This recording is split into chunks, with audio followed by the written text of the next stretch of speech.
Kipchumba Murkomen, leave Uhuru Kenyatta alone. He is not the president of Kenya. Uhuru Kenyatta is retired. Let Ruto carry his cross. He has mismanaged the country.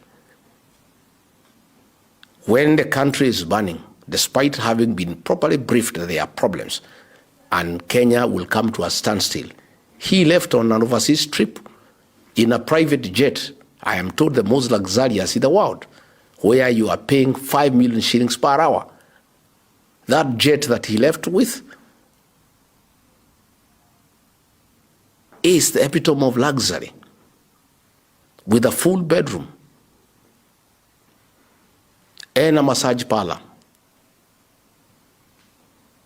and a spa with a jacuzzi, steam, sauna, and the massage parlor has 4 girls from Seychelles.